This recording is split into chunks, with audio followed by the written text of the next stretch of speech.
Welcome to this trip through one of the scariest cases in U.S. history. It's important to make it clear right away that this video is a work of fiction based on folklore. Characters and events have been changed in creative ways. If they look like real people, it's just a coincidence. We don't show or encourage doing things that are dangerous. Let us know where you are watching from. People in this room, have you ever been to the Appalachians? Because what we're about to find out really did happen. There, at a time when people were still having trouble getting through those foggy slopes. The Appalachian Mountains have always made me feel alone. Long chains of peaks covered in thick forests, deep valleys where the sun rarely reached the ground, and towns that are so far apart that neighbors might not see each other for weeks at a time. It was 1903. And even though the new century promised progress, there were places where time seemed to have stopped in the past. Era. The Forgotten Valleys were a place in western Virginia, close to the border with Kentucky. At that time, it wasn't called that on maps, but everyone who lived in those mountains knew what it was really called. Because these valleys were so far away, not even mail carriers went through them. The families that lived there took care of everything on their own, from getting food to getting justice. She lived in one of those valleys with Lucinda Harwell. She wasn't born there, based on the few records that. Lucinda came from somewhere east, maybe the Carolinas or even coastal Virginia, according to records kept by Dusty County. No one was sure. We do know that she was a stranger when she got to those mountains, and in Appalachia, strangers were not usually welcome. The cabin where Lucinda lived was at the southern end of a small valley. Old oak and fir trees grew all around it. The building was simple, made of logs and mud, and had only one chimney that let out thin smoke in the winter. There was only silence around it, and the fact that the forest is always there.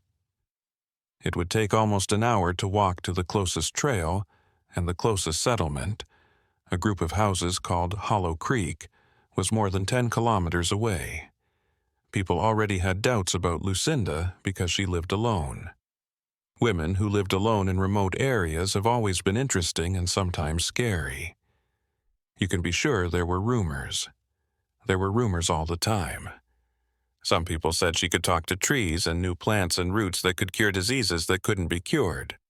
Some people whispered that she did something more mysterious, like rituals she learned in faraway places or secrets passed down from women who knew how nature worked in secret for generations.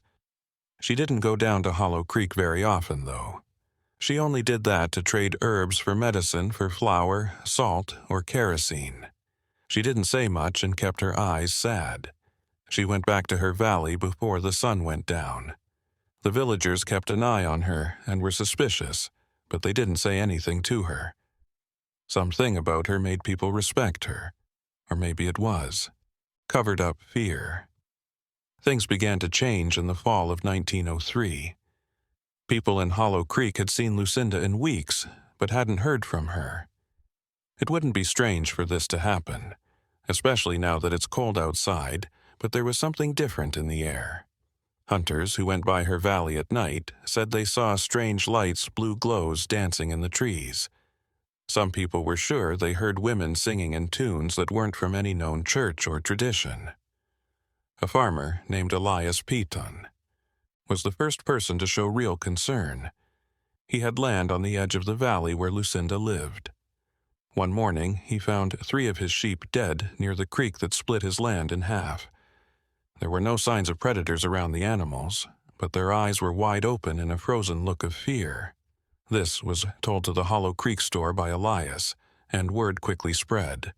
Margaret Foss, one of the few women who sometimes went to see Lucinda to buy medicine, then chose to climb up to the cabin. People in the community looked up to Margaret, who was a middle-aged widow raising 4 kids by herself and wasn't afraid to hike in the mountains.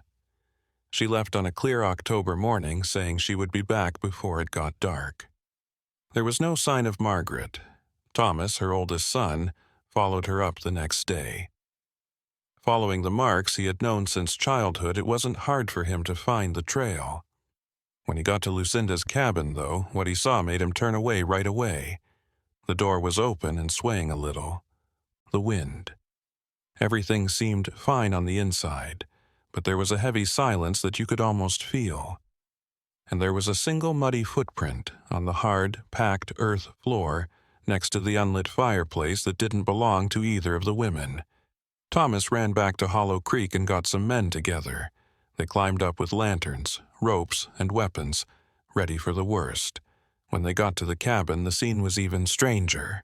There was no blood or broken furniture to show that there had been a fight, but Lucinda and Margaret was no longer there. But what they found was a notebook, which was not what anyone thought they would find. It was open to a page with tight, slanted handwriting on the rough wooden table. The words were in English, but they were written in a way that no one could fully understand, because there were symbols in between the words. What they could read would have scared anyone to death. There were notes in the notebook about the forest, the moon, and plants that only grew at certain times of the year. There were drawings of roots tangled together, crude maps of trails no one knew, and names. Several dozen names written in columns, some crossed out and some circled. The name Margaret Foss was highlighted 3 times in that list. It was taken back to the village by the men from Hollow Creek. They tried to figure out what it meant for days. William Thatcher, who is the county sheriff, was called. He came from Parksville, which is about 30 kilometers away in the closest big city. Thatcher looked at the notebook and talked to the residents and set up searches in the valleys nearby. It took 2 weeks to search. Men searched every path, clearing, and stream that went through those mountains. There was nothing there to help them figure out where the 2 women might have gone. There was only silence. It looked like the forest had just sucked them in. Something else began to happen during this time. People in Hollow Creek said they had scary dreams. In their dreams, they walked through the forest at night and saw people in hoods singing in an unknown language in a circle. Some people had dreams that Lucinda stood in the middle of a clearing and stared at them without blinking, her lips moving in words that didn't make a sound. Someone named Ruth Cassidy screamed in the middle of the night and said she saw Margaret Foss standing next to her bed. Ruth said Margaret was so wet she looked like she had just come out of the water and kept saying the same thing over and over. She led us. When Ruth turned on the light, no one was there. But the wood floor next to the bed was wet. In Hollow Creek, fear started to spread. When it got dark, families locked their windows and doors. No longer did anyone go up into the valleys by themselves. The warehouse used to be a busy place where people met, but now it only got quick, quiet visits. People whispered and looked over their shoulders all the time, as if they thought someone or something was listening. It was during this tense time that a stranger showed up. He got to Hollow Creek on a gray, a dark horse and a worn-out leather suitcase in the afternoon of November 1903. He told her his name was Samuel Harding and that he studied mountain stories. He went through the Appalachians collecting old tales, legends that had been forgotten, and reports of strange events that no one could explain. In a Parksville newspaper, Samuel read about the theft. Even though it was only a paragraph in the bottom corner of the page, the news story caught his attention. He moved in with Hollow Creek's only boarding house, a simple house run by an old woman named Abigail Porter, and started to ask her questions. At first, the residents were against it. Something was already scary enough for them, and they didn't want a stranger to get involved. But Samuel had a way of talking that made sense. He didn't judge. He didn't do anything. People slowly told what they knew, what they thought, and what they were afraid of. These conversations are how Samuel learned something very important. Lucinda Harwell wasn't the first woman to live alone in that valley. In the 1870s, many years before, another woman had lived in the same place. The elders said her name was Constance Vale, and that she, too, used dark magic. Constance mysteriously vanished during a harsh winter, and her cabin sat empty for years until Lucinda showed up and claimed it. There were also vague records of another woman living in the same valley before Constance. This made things even more interesting. Not as if that particular. Some people were drawn to that place, or maybe something in that valley needed a woman to keep things in balance. Samuel looked through Lucinda's notebook for days. He knew that some of the symbols came from old European traditions that were brought to America by people who came from remote parts of Scotland and Ireland. But there were other signs he had never seen before. They looked like a mix of different traditions, something new that had been created, that far away in those mountains. A strange thing was seen by Samuel one night as he studied his notebook in his boarding house room by candlelight. He could almost see the watermarks on some pages when he held them up to the light. These were detailed maps of the part of the valley where Lucinda lived. One point was marked over and over, Crow's Rock, which is a rock formation in the area. Samuel said he would climb to Raven Rock the next morning. No one wanted to go with him. The group of rocks had. People in the area don't like it. They said that at certain times of the year, thousands of ravens gathered there and made a dark cloud that blocked the sun. People who spent a lot of time near those rocks were said to have come back changed, talking about seeing things and hearing voices they couldn't forget. Samuel left by himself early in the morning. He packed food for 2 days, a compass, paper, pencil, and Lucinda's notebook, which he kept safe in his bag. The path was narrow, steep, and dangerous, between old trees whose branches were so close together that it looked like dusk, even though it was noon. Late in the afternoon, he got to Raven Rock. The formation looked great. 3 huge rocks stacked in a way that doesn't make sense, making a natural arch. There was no sound at all.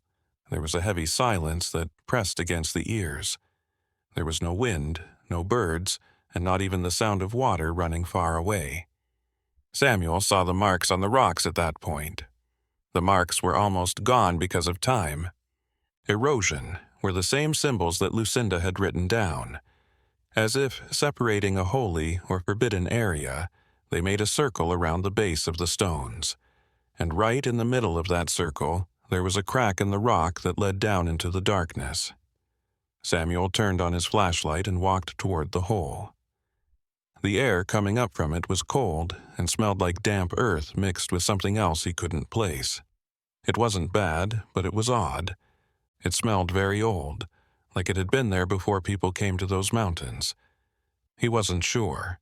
The opening was too small for one person to safely go down by themselves, especially since they wouldn't know what was below. Samuel chose to camp right next to Raven Rock and would go back to Hollow Creek in the morning to ask for help. As night fell, he set up a small tent and used dry branches he found lying around to start a fire. There was a certain weight to the night in the Appalachian Mountains. It wasn't just. There was darkness, but there was also something deeper, like the forest itself was watching. Samuel tried to pay attention to his notes by going over the pictures in his notebook and seeing how they matched up with what he saw on the rocks. They looked great together, but that made me wonder more. How long had those marks been there? Who made them? Also, why did Lucinda know what those symbols meant? Samuel heard something around midnight. It was a sound far away, like a chant. There were female voices mixed in with a melody that went up and down at strange times. Spaced out. He got out of the tent with the lantern in his hand and looked around.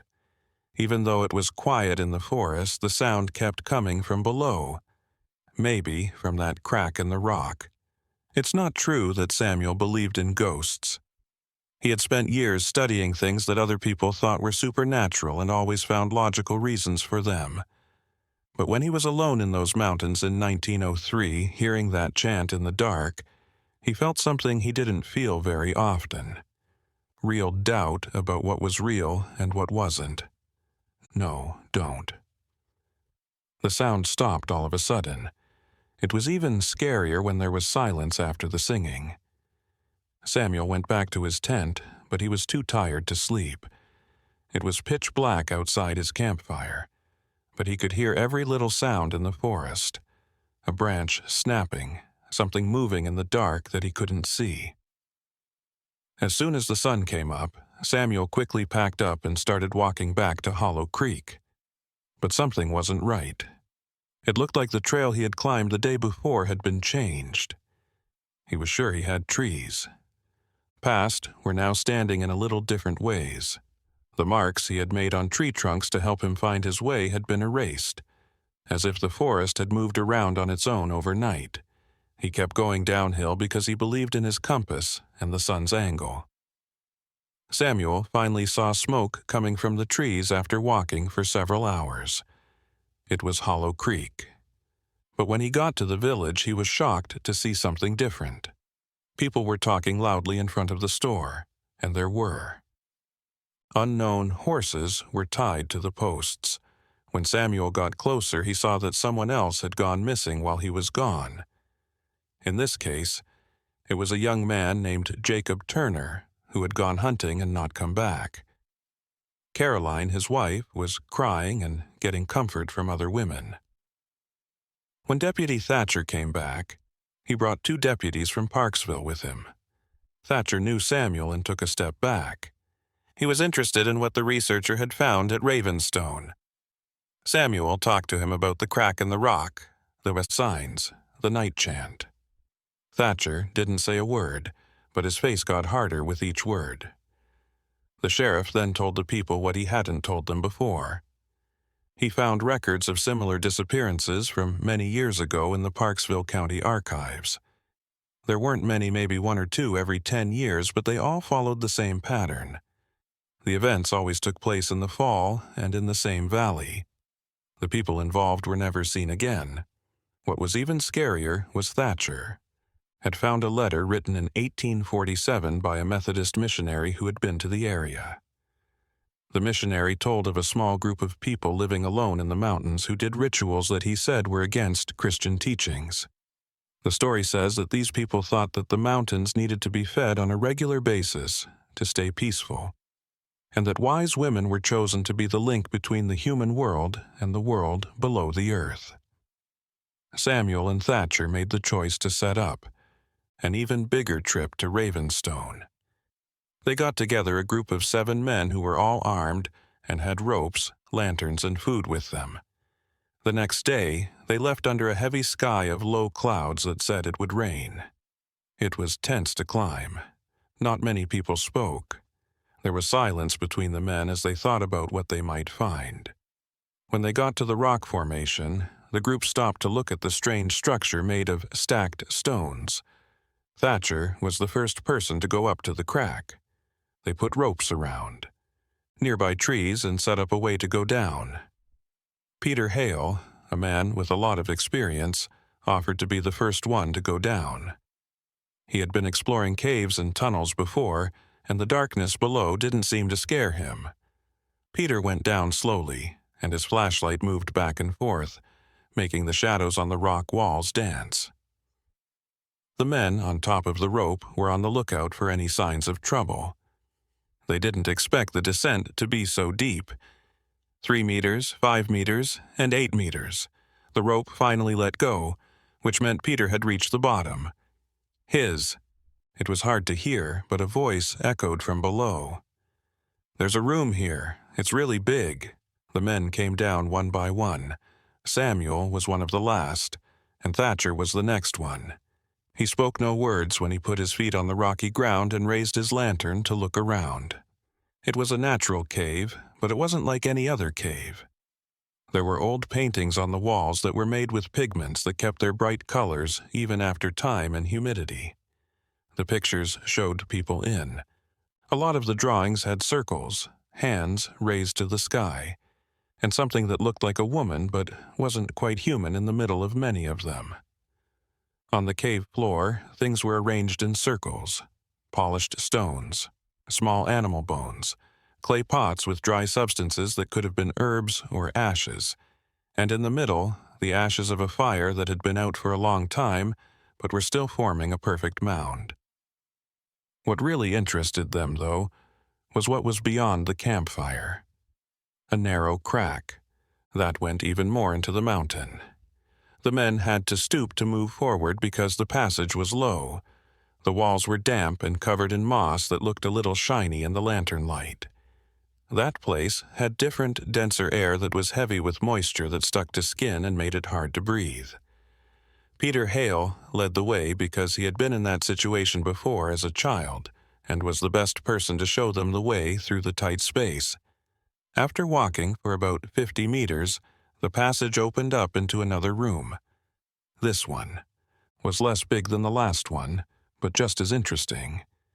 The walls here were smooth, almost polished, as if many generations of people had touched them many times. There were also niches carved into the rock, which were small, rectangular spaces where things were carefully arranged. Samuel walked up to one of the niches and looked inside it. There was an old rag doll whose fabric was almost coming apart. A wooden comb with a few hairs still stuck in its teeth was next to it. A broken mirror and a Bible that is about the size of your palm. It looked like each niche was a person, their life, or a story. Thatcher kept track of the niches. There were 23 of them. There are 23 lives represented in that secret room in the middle of the mountain. The delegate got a chill. Did each niche stand for a person who had been gone for a long time? Decades of people were sucked into that mystery.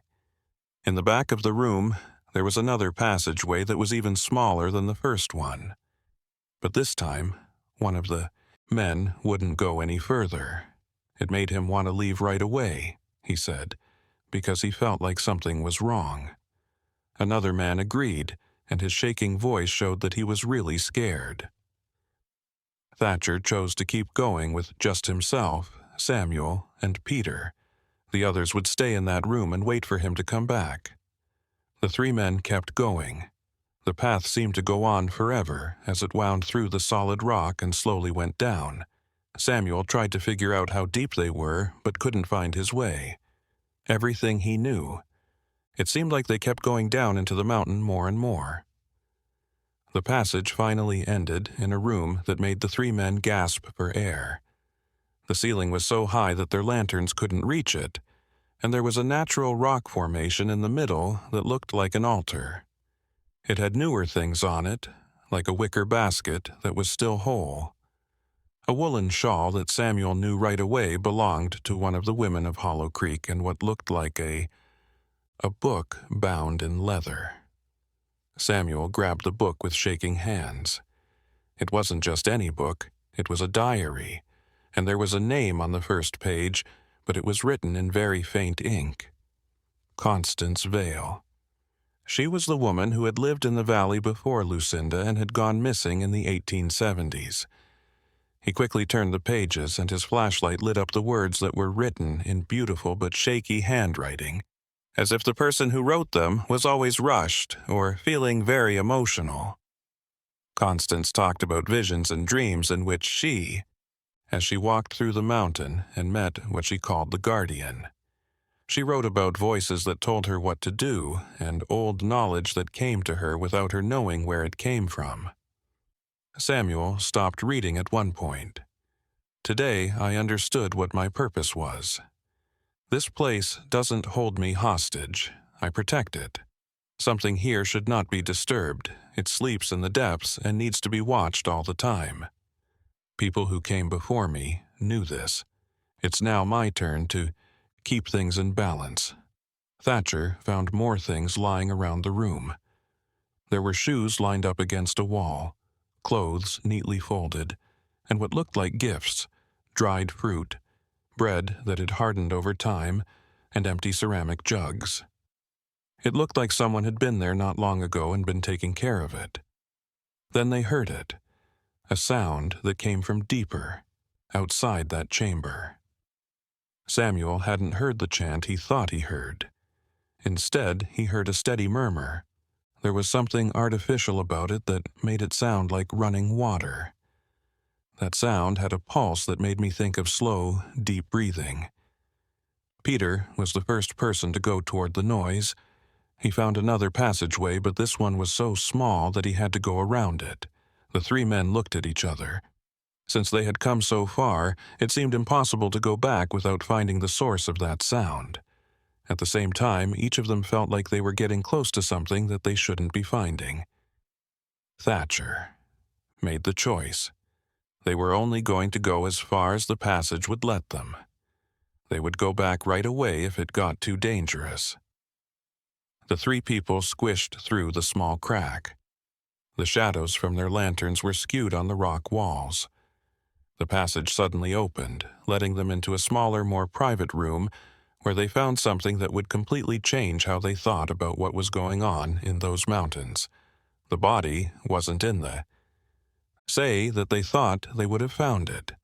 It had been kept alive because the conditions in the cave had mummified it naturally. The woman sitting against the wall was dressed in clothes from a long time ago, maybe the middle of the 1800s. Her hands were crossed over her lap, and she looked like she was at peace. There was another body next to her, and then another, and another. There were a total of 5 women, all in similar positions and all with the same calm look on their faces. That place looked like it was the one they had chosen for their last rest. Climbed down there on their own, and chose to stay. Samuel got down on his knees in front of the first figure. He didn't touch her, he just looked at her with respect and a growing understanding. These were the guardians Constance wrote about in her diary. They were women who had been protecting something in those mountains for generations. When their time was up, they went into the chamber and joined the others who had already been there. However, Lucinda and Margaret were not in sight. Where was the hunter Jacob Turner, who had been missing for a while? Peter found the answer when he saw another passage that was almost hidden behind the people who were sitting down. It was the tiniest, just a crack in the rock. Thatcher was unsure. He felt like he had to run away, get off that mountain, and never come back. But as county marshal, it was his job to find the missing.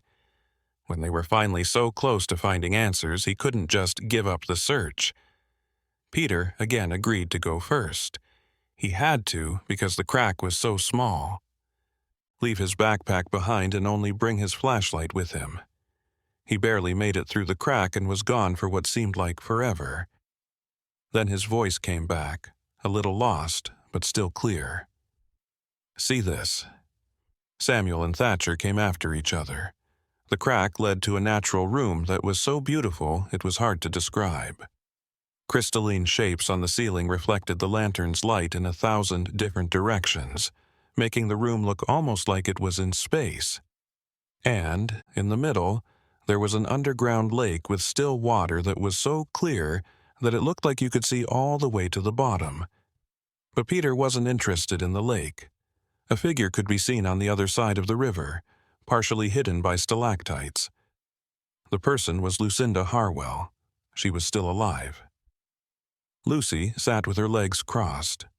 She closed her eyes and put her hands on her knees. People in Hollow Creek remembered that she wore the same simple clothes, but she was different in a stillness that was more than just rest. There was a sense that she was somewhere between asleep and awake. She called her name between this world and another. Lucinda didn't say anything. He called again, but this time it was bigger. Nothing. The 3 men carefully went around the lake and slowly got closer to her. Samuel reached out and gently touched her shoulder when they were close enough.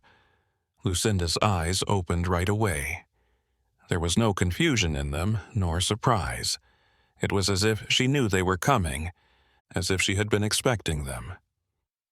She looked at each of the men, her gaze penetrating but not hostile, and then spoke in a voice that sounded distant, as if it came from far away. "You shouldn't be here." It wasn't a threat, but an observation. Thatcher tried to keep her voice steady when she asked where Margaret Foss was. Lucinda turned her gaze to the lake and with a slow gesture pointed to something beyond the water. On the other side, partially hidden by the rock formations, was another figure. It was Margaret. She was. Also, sitting in the same position as Lucinda, with the same expression of absolute tranquility. Peter ran around the lake and reached her. He checked her pulse, and to his relief, she was alive. She was breathing slowly and regularly, but she didn't wake up, no matter how much he called her or gently shook her. Samuel turned his attention to Lucinda. He needed to understand. He needed to know what all this meant. In a calm voice, he asked what she was doing there, why she had brought Margaret what this place was. Lucinda remained silent for a long moment, as if carefully choosing her words. Then she began to speak, and her story was as strange as the cave itself where they found themselves. She said that when she arrived in that valley years ago, she was running away from a life she didn't want from decisions others had made for her. She had found the abandoned cabin and decided that it would be her refuge. But on the first night, she had a dream. In the dream, an old woman visited her and showed her the mountain, the hidden cameras, the secrets kept for generations. In the following days, the dreams continued, becoming increasingly vivid. The woman taught her about the herbs that grew only in that valley, about the cycles of nature that governed those mountains, about the delicate balance that needed to be maintained. And she told her about the guardians, women who throughout the centuries had chosen to protect something precious. "Protect what?" Samuel asked, his voice echoing softly. In the chamber, Lucinda gestured toward the lake. "Silence," she replied. "There's something down here that needs to remain asleep. I don't know exactly what it is. Those who came before me didn't know either, but we all feel its presence. We feel its weight, and we understand that our task is to keep watch." She explained that Margaret had come to her cabin, as she had done many times before, to seek medicine. But this time, Margaret was ill. It wasn't a physical illness, but a spiritual one. She was consumed by sadness she couldn't name, by a weight that kept her awake every night. Unable to fall asleep again, Lucinda had brought Margaret to that place because here, deep in the mountains, there was something that calmed the mind, that brought peace to troubled spirits. "She's resting," Lucinda said simply. "For the first time in years, she's truly resting." Thatcher wasn't sure whether to believe that story. Part of him simply wanted to grab the two women and get out of there as quickly as possible. But another part, the part that had seen too many strange things during that investigation to simply ignore, hesitated. Then they heard it again. That sound Samuel had identified as breathing. That constant murmur coming from somewhere deeper, but now it was louder, more present. And for the first time, Samuel realized the sound wasn't coming from below, but from the lake itself. It was as if the waters were vibrating at a frequency his ears could barely detect. Lucinda closed her eyes again. "He's waking up," she murmured. "You disturbed him with your presence. You need to leave now." There was no arguing with her. The urgency in his voice was undeniable. Peter took Margaret in his arms, lifting her with difficulty. She didn't wake up, but her body remained relaxed, as if she completely trusted the person carrying her. The return through the chambers was hurried and tense. Peter carried Margaret with increasing effort, his boots occasionally slipping on the damp stones.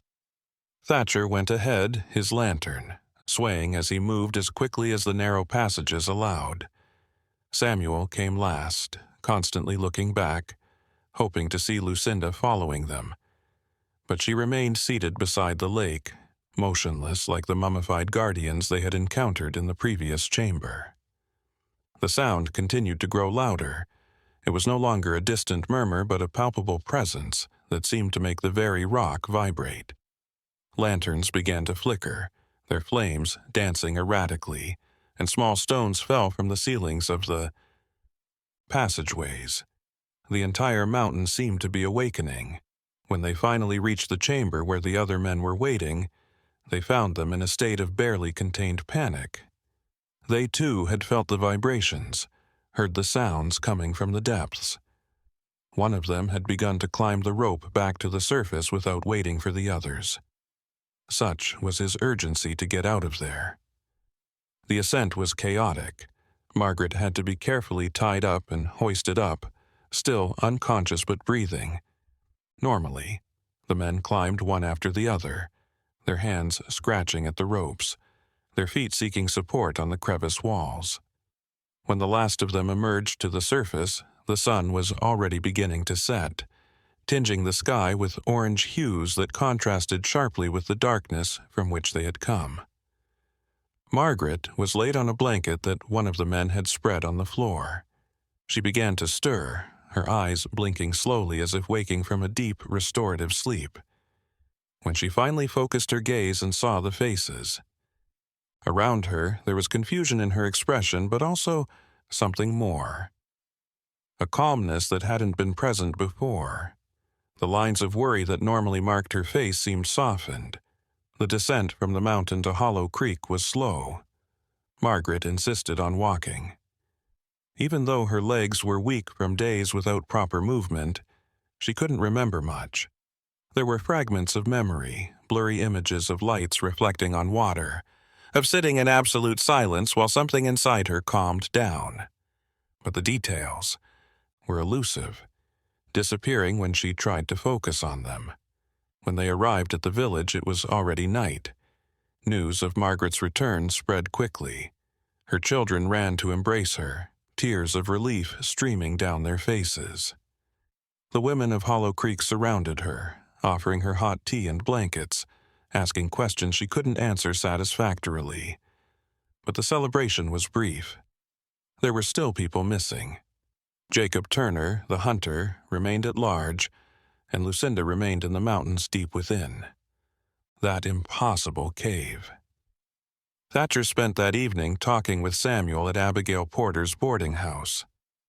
They were trying to make sense of what they had seen, of what Lucinda had told them. The deputy was a practical man, used to dealing with tangible crimes with understandable motives. But this was beyond his experience, beyond anything his years of law enforcement had prepared him to face. Samuel, on the other hand, found parallels in his research. He knew similar stories from other regions of the Appalachians, legends of guardians of ancient places, of pacts made between humans and forces that inhabited the land since before the arrival of Europeans. But he had always considered these stories folklore, metaphors to explain the inexplicable. Now he wasn't so sure. The next morning, something unexpected happened. Jacob Turner appeared at the edge of Hollow Creek, walking slowly along the main trail.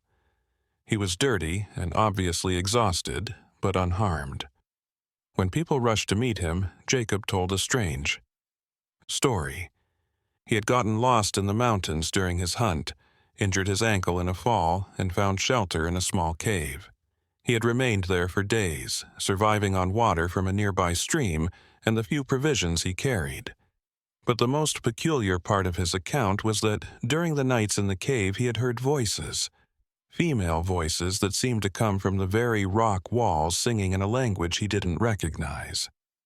And in his dreams, an old woman had visited him, showing him the way back home.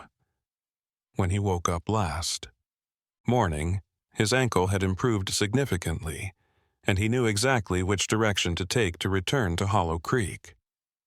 Jacob's description of the woman in his dreams was disturbingly similar to the mummified figures that Samuel, Thatcher, and Peter had found deep in the mountain. The same ancient clothes, the same serene expression, the same eyes that seemed to see through people instead of simply looking at them. In the following days, Hollow Creek slowly began to return to normal. Margaret returned to her home and children, resuming her daily tasks. Jacob recovered completely and promised his wife that he would never again hunt alone so far from the village. The conversations in the store gradually shifted, moving from the mystery of the caves to more mundane concerns, such as the approaching winter and the need to stock up on provisions. But Samuel couldn't let the matter go.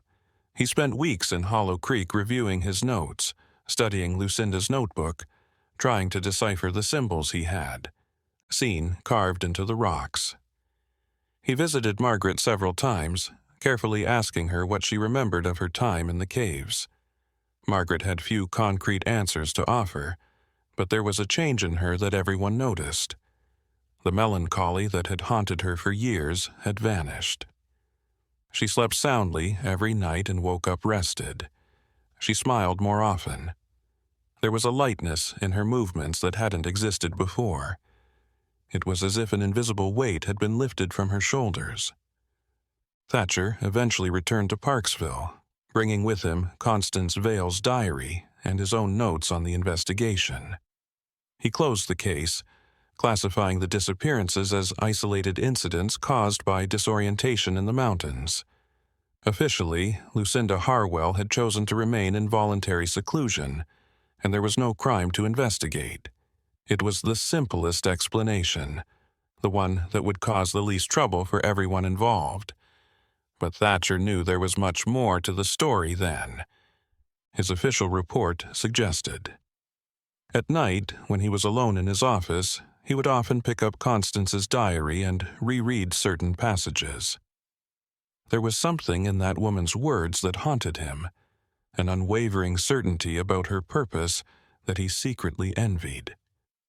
In his world of law and order, everything was uncertain. Everything was negotiable. But Constance had found something absolute, something that gave meaning to each day of her existence. Samuel remained in Hollow Creek until the beginning of December 1903. Winter arrived early in those mountains, bringing snow that covered the trails and made climbing to the upper valleys virtually impossible. He knew he couldn't return to Raven Rock until spring, and yet he wasn't sure if he should. Part of him felt he had already seen too much, learned things that perhaps weren't meant for men like him to know. Before leaving, Samuel climbed one last time to Lucinda's cabin. He didn't try to reach the caves only, visited the small log structure where it had all begun. The door was unlocked, swaying slightly in the cold wind. Inside, everything remained exactly as it had been when the first men had entered weeks ago.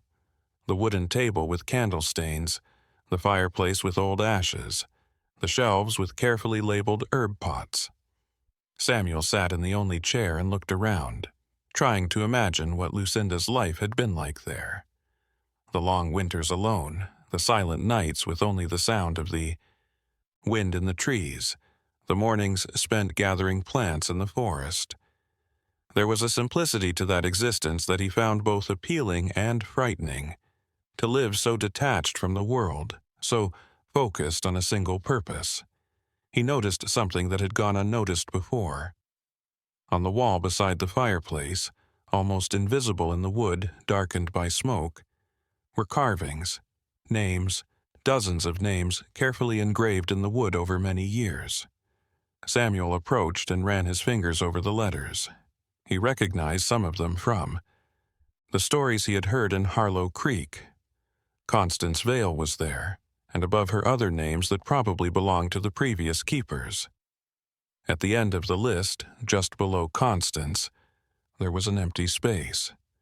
That was where Lucinda's name should have been, but she hadn't yet written it down.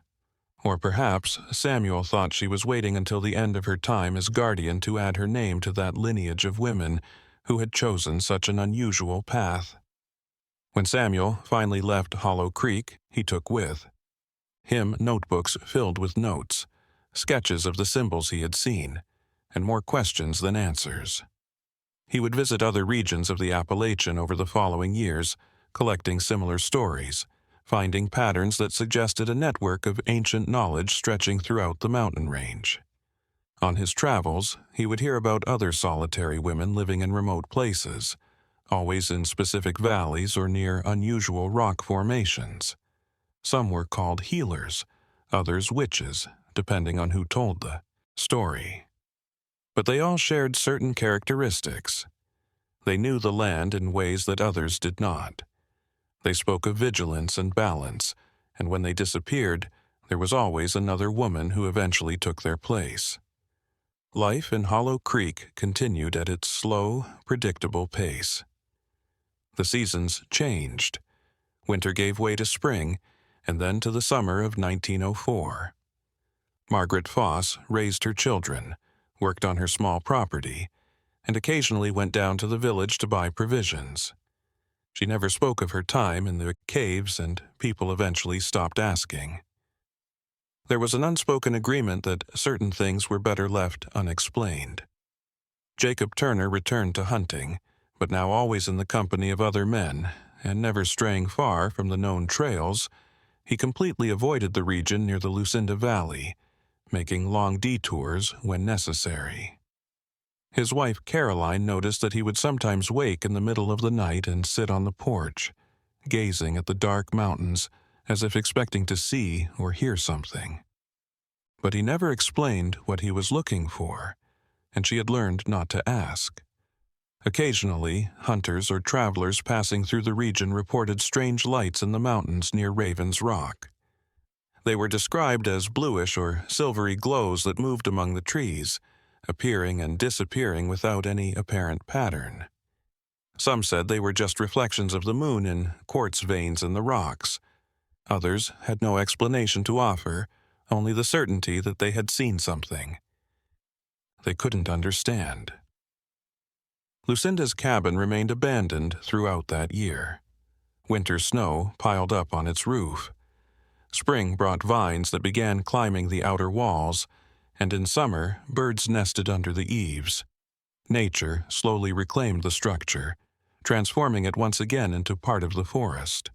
But on an autumn morning in 1904, a year after the disappearances, something changed. One of Margaret's older sons, a young man named Daniel, was hunting rabbits in the hills when he saw smoke.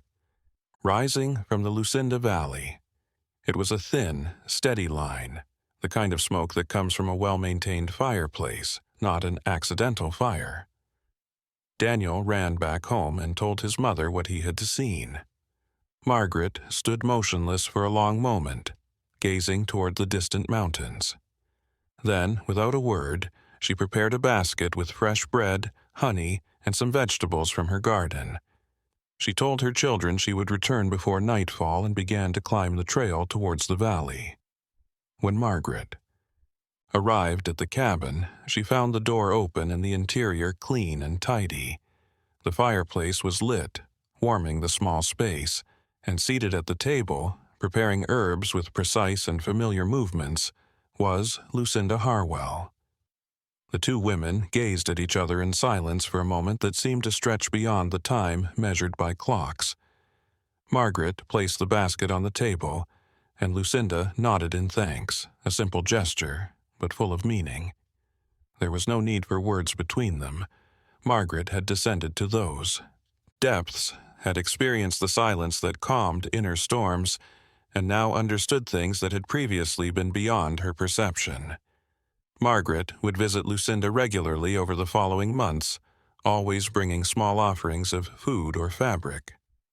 She never stayed long, just long enough to ensure that the guardian of the valley had what she needed to survive the approaching winter. And Lucinda, in turn, would occasionally descend to Margaret's property to deliver medicine when one of her children fell ill, or to bring special roots that helped the crops grow stronger. A silent agreement was struck between Hollow Creek and the woman of the valley. She would be left in peace, and in return she would continue her watchful work over something that no one truly wanted to understand. It was easier that way, simpler. Life in the mountains was hard enough without adding mysteries that couldn't be solved with tools or physical strength. Years passed. Samuel Harding eventually published his research on Appalachian Folklore Traditions in 1907, though he omitted many specific details about Lucinda and the caves beneath Ravenstone. He had vowed to himself not to expose those women to the scrutiny of curious individuals and academics who would not understand the delicate balance they maintained. His book only vaguely mentioned the existence of isolated healers and their botanical knowledge without revealing the true nature of their role. Thatcher remained a deputy in Parksville until his retirement in 1915. He never again investigated mountain disappearances with the same intensity he had devoted to Lucinda's case. He had learned that not all mysteries needed or should be solved, that sometimes the answer was more disturbing than the question. On his last day as deputy, he burned his personal notes on the caves, watching the paper turn to ashes and smoke rising towards the afternoon sky. Margaret lived until 1928, reaching the considerable age of 62. Her children grew up, married, and some remained in Hollow Creek, while others sought life in larger cities. She never told anyone, not even her own children, the full details of what she had experienced in those depths. But until the end of her days, she kept a small altar in her room with candles and wild flowers she collected in the mountains, a practice that left her descendants curious but respectfully silent. Lucinda continued living in her valley for many years. Occasional travelers passing through the region would sometimes spot her gathering plants on the slopes, always alone, always silent. She aged is all. As she got older, her hair turned silver and her posture sagged a bit, but her eyes still had that deep, purposeful look that Samuel had noticed the first time they met. Sometime in the 1920s, people from Hollow Creek stopped visiting Lucinda's cabin. It wasn't because they didn't want to, but because a new generation had grown up and didn't remember what happened in 1903 and saw the lonely woman of the valley as just an oddity to be entertained. People still told the stories, but they were more like local legends meant to scare young people on scary nights than like vivid memories of real events. The cabin was finally found empty in 1931. A hunter, going into that valley for the first time in years, found the door open and the inside neatly organized, but there was no sign of anyone living there. The fireplace was cold, the herb shelves were empty, and there was only one thing on the table: the notebook the men had found decades earlier, now even more damaged. The hunter took Lucinda's notebook to Hollow Creek, where the few elders who still remembered her looked it over. They recognized her handwriting but couldn't figure out most of what was in it. It was like over the years she had created her own language, a way of recording information that wasn't meant for normal eyes. A young woman from the village named Sarah Blackwood asked to keep the notebook. She was known for her interest in medicinal plants and often spent days researching them. The older people were hesitant at first, but eventually agreed. There was something about Sarah that reminded them of Lucinda when she was younger, and not so focused on being alert. Sarah studied the notebook for months. At night, by candlelight, she traced the symbols with her fingers to try to figure out what they meant. Slowly, almost imperceptibly, she started to understand not through logic or reason, but through a kind of instinctive recognition, as if the symbols were telling her something. The next spring, Sarah moved into the cabin in the valley. She told her parents that she needed to be alone to learn more about plants because life in the village was too busy for the work she wanted to do. They tried to stop her, but she was determined in a way that Lucinda and probably Constance had been before her. The cycle continued. A new guardian was appointed. Many people didn't understand or even question what was going on, but the mountains kept their secrets safe. The caves stayed hidden, and the delicate balance that had been kept for generations stayed the same. In the decades that followed, the world outside the Appalachians changed dramatically. World War I came and went, taking young men from Hollow Creek who would never return. The 1920s brought prosperity to some areas, while others stayed stuck in old ways. Then the Great Depression hit, making life in the mountains even harder than it was before. But Sarah Blackwood seemed to live in a different time bubble. The economic storms that hit cities and towns were far away, like clouds that never reached that land. Sarah took care of her medicinal herb garden, kept her cabin clean, and sometimes went down to what was left of Hollow Creek to trade. Medicine and basic food had become much more scarce in the village because many families had left to find work in the northern industrial cities, leaving behind empty homes and fields. The only people who stayed were mostly the elderly, whose roots in the land were too deep to be uprooted by promises of a better life far away, and some young people who felt like they belonged to the mountains in a way that went beyond practical choices. Sarah rarely talked about her job as a guardian. When she came down to the village, she kept conversations short and to the point, never revealing what her real duties were.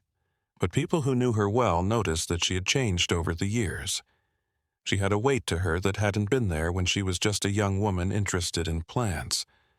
It was as if she carried knowledge that weighed on her shoulders in silent but very real ways. While another world war tore through faraway lands, Sarah sometimes had visitors in her valley. They were always women who came alone, following dreams or intuitions they couldn't explain.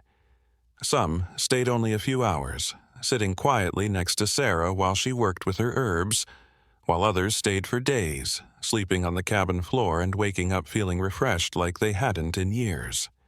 Sarah never took them to the caves because she had learned through years of vigil that not everyone liked the caves. Few people really needed to go down there, those whose spirits were so broken that only the complete silence of the underground chambers could heal them. For most people, just being in the valley was enough. There was something in the land, the water, the air, and the old trees that soothed tired souls. An interesting pattern emerged during those decades. Whenever there were there were more visitors to the valley during times of war, economic crisis, and deep social unrest. It was as if, during times of mass chaos, some people were drawn to places of peace and ancient stability. Sarah wrote down her visits in her own notebook, keeping simple but accurate records that would eventually form an interesting historical archive of the hidden worries of a turbulent era. Sarah's knowledge of plants grew. Over the years, she not only learned how to use the techniques Lucinda had taught her, but she also came up with new combinations and surprising new ways to make remedies. Doctors who came to the area from time to time were amazed by the results she got using only plants and roots. Some tried to write down her methods, but Sarah was careful to keep some secrets, believing they were too holy to be shared with anyone. In 1952, something happened that would test her deeply: Sarah's job as a guardian. A group of government geologists came to the area to look into possible mineral deposits in the mountains.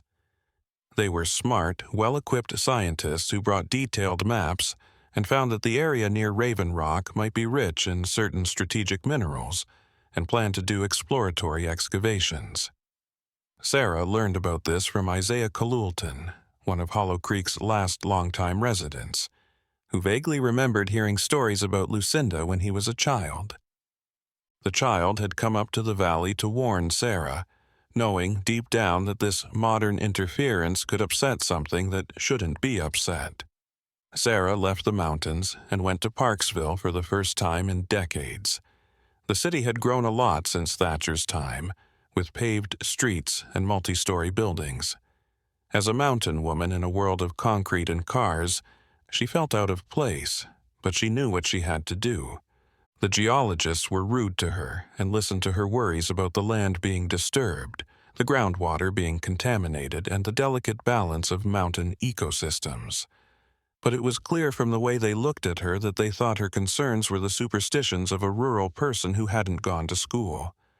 They had scientific data, government permits, and meetings to attend. A mountain woman who was by herself. Sarah went back to her valley because she knew she needed to try something different. She studied Lucinda and Constance's notebooks all night, hoping to find information that would help her. She did, and what she found were vague references to ways of amplifying the natural presence of the place and strengthening what was already there in the depths of the earth. Over the next few months, Sarah did things that no one else would understand. She went to Raven Rock. She regularly brought certain combinations of plants that she burned in small fires around the rock formation. She spent whole nights sitting at the entrance to the cave, singing old melodies she had learned from notebooks. These were songs that didn't come from any known tradition, but seemed to connect with the mountain itself. When the geologists finally arrived to start their exploratory excavations in September 1952, they had problems right away.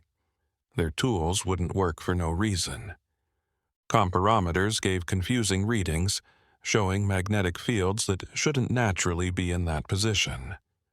One of the men got severe vertigo whenever he got close to Raven Rock, but the symptoms went away as soon as he moved away.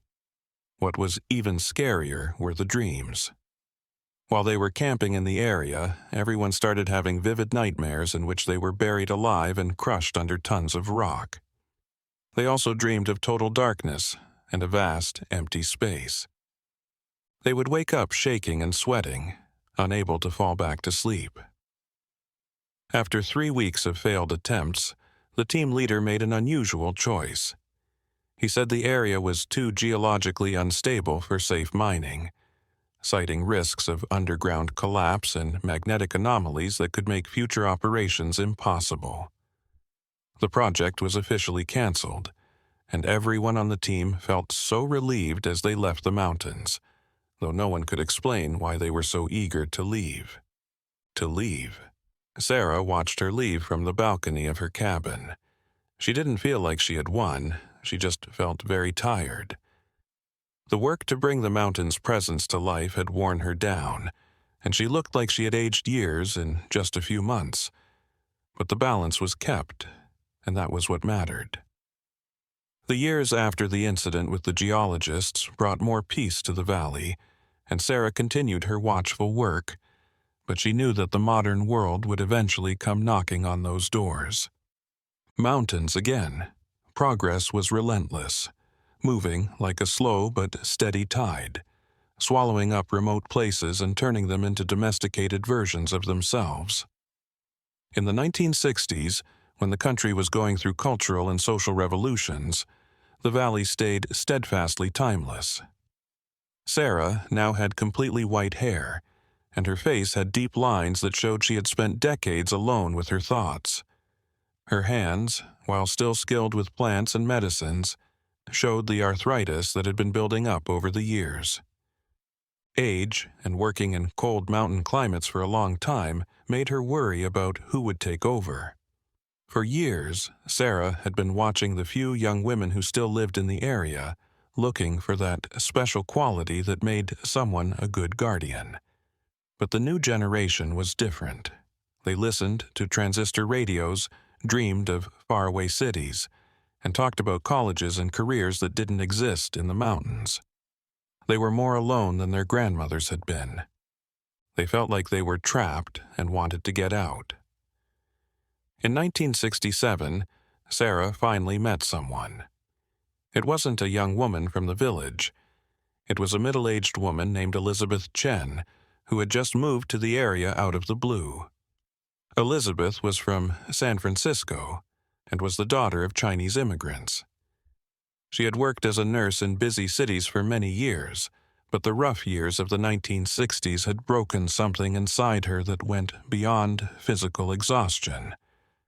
Then Elizabeth left everything behind and started traveling east, but she didn't know where she was going. When she got to the Appalachians, she felt like something inside her knew that place. She rented a room in a boarding house on the outskirts of Parksville and started going on long hikes along the mountain trails, looking for a piece she had lost without remembering when. It was on one of these hikes that she found Sarah's Valley.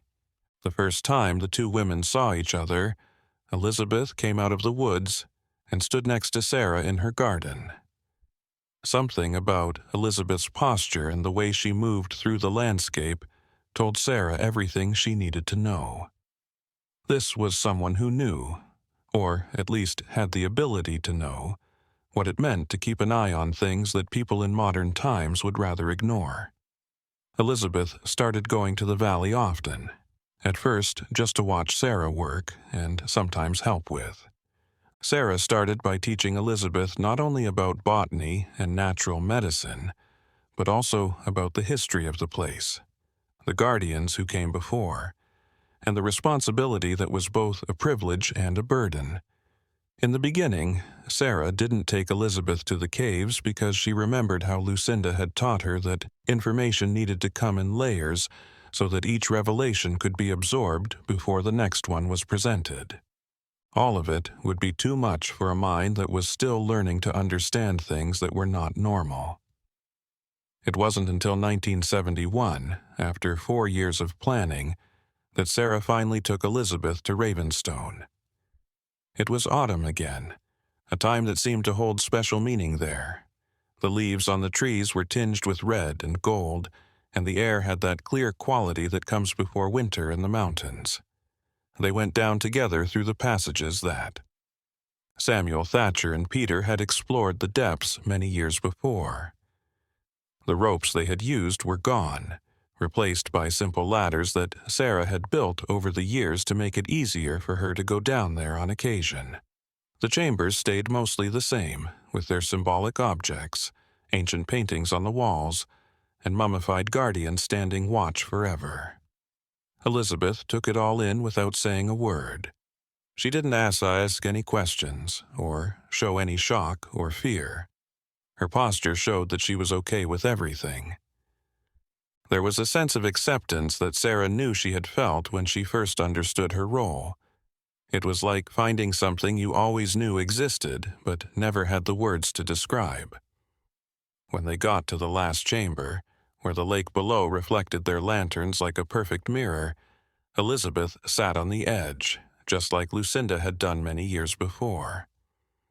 Sarah watched in silence as the younger woman closed her eyes and just existed in that space, letting the deep silence of the chambers wash over her. They stayed there for hours. Sarah didn't keep track of time because she knew that minutes and hours didn't mean much in the mountains. What mattered was that Elizabeth fully experienced that place and understand why generations of women had chosen to protect it. When they finally got back to the surface, the moon was already high in the sky. Elizabeth didn't talk about what she had experienced, and Sarah didn't ask. They had a deep understanding that went beyond words. When Sarah's time came, there would be someone to keep watch. The 1970s brought more changes to the outside world.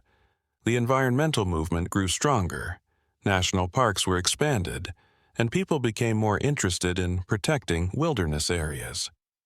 Interestingly, this interest brought more people to the mountains, not fewer.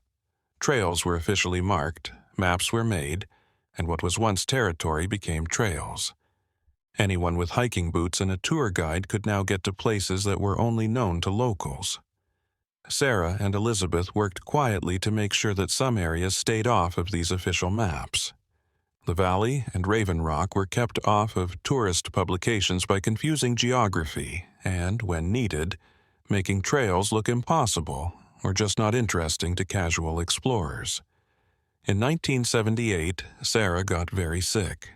She had pneumonia, which was made worse by years of being exposed to. Sarah was weak from living in the damp, cold caves and was being cared for by Elizabeth in the cabin, using remedies that Sarah had taught her to make. But they both knew that Sarah's time was almost up. She was 74 years old, which, given her situation, was a very long life. In the last few weeks of her life, Sarah spoke more than she had in decades. She told Elizabeth stories that weren't written down, and told her about subtle signs in nature that meant she was dying. She taught Elizabeth how to interpret dreams that came to her while she was awake, and how important it is to keep a balance between needing to be alone and having enough contact with the outside world so that one doesn't lose their humanity. Sarah died on a clear November morning, with Elizabeth sitting next to her. Her last words were simple: to keep watching, to keep maintaining balance, and to keep honoring those who came before. Elizabeth buried her in a clearing near the cabin. She marked the spot with a simple stone with her name and the years she had lived on it. There was no need for a long eulogy. A lifetime's work spoke for itself. Elizabeth took on the role of guardian with the same quiet seriousness as her predecessors. She brought her own ideas to the job. Her training as a doctor helped her come up with even better treatments. Her experience living in the city helped her deal with occasional interactions with the police and unwanted visitors. The main duty stayed the same: to keep watch, to keep the balance, and to protect something old that was still important in a modern world that denied the existence of mysteries more and more. Decades went by. The 1980s and 1990s brought technologies like cell phones, computers, and the internet that Lucinda would have thought were magical or constants. But the valley stayed mostly the same, a bubble of timelessness in a world of fast-paced change. Elizabeth sometimes went down to nearby towns to get supplies and keep up with what was going on in the world, but her heart and work stayed in the mountains. She also carefully recorded everything. Her notebooks were more detailed than those of her predecessors, with precise sketches, scientific observations, when relevant, and philosophical reflections on the nature of her role. Elizabeth knew she was living in a time of change, when ancient knowledge needed to be translated into languages that the future would understand. With the start of the new millennium in 2000, Elizabeth was 61 years old. She started to think about succession, even though she still felt like she could keep going for a long time. But the lessons of the previous guardians were clear. Never wait until it's too late to find and prepare for the next one. The role was too important to leave to chance. She met someone out of the blue. Maya Rodriguez, a young ecology researcher. Mia had come to the area in 2003 to study biodiversity patterns in old mountain forests. She was very careful in her work, but she was also sensitive to parts of nature that didn't easily fit into spreadsheets and academic papers. She saw patterns that other researchers missed and felt connections that objective data didn't fully explain. Maya and Elizabeth met when the young researcher accidentally found one of the trails leading to the valley. Elizabeth, at first, seeing from afar, Elizabeth saw how Mia moved through the landscape and how she often stopped to look around. Her eyes picked up on details that most modern people had forgotten how to see. When they started talking, they started off by talking about simple things like plant species and weather patterns. But as trust grew, the conversations got deeper. Elizabeth shared the science information that wasn't in textbooks, and Mia listened with an open mind that wasn't common among people her age. There was doubt, of course, but it was also open to the idea that modern science might not yet have the right tools to measure some things about reality. Mia's plans were just getting started when the valley's balance was threatened again by outside forces.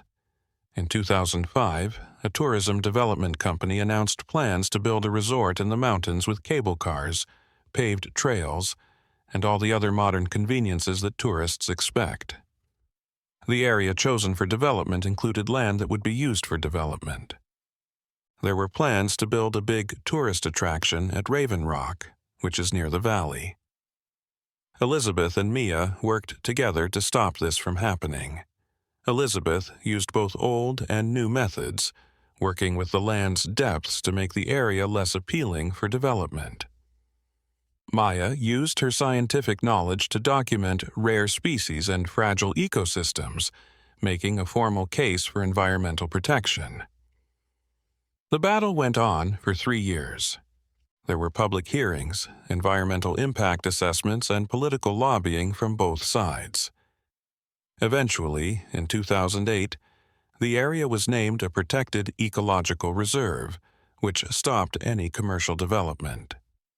It was a victory, but it was also a reminder that each generation would face new problems, new ways that the modern world would try to get into and change that old place. As these stories span centuries, from the fall of 1903 to the present day, we feel like we are part of each generation. People are reminded that some places in the world hold memories that go deeper than what official records can show. Some traditions live on not because they are understood, but because they speak to something basic in human nature. Our need to connect with something bigger than ourselves, and our understanding that not everything can or should be explained, categorized, and tamed. The Appalachians hide many secrets, including forgotten valleys where time moves differently and caves that lead down to. Depths that are never fully mapped, and stories that are passed down from one generation to the next, changing slightly each time, but keeping their main idea the same. If you've made it this far in our journey through the decades and lives of these amazing women, please like this video and subscribe to the channel for more stories that explore the dark and interesting parts of history. Leave a comment below telling us what you thought of this story.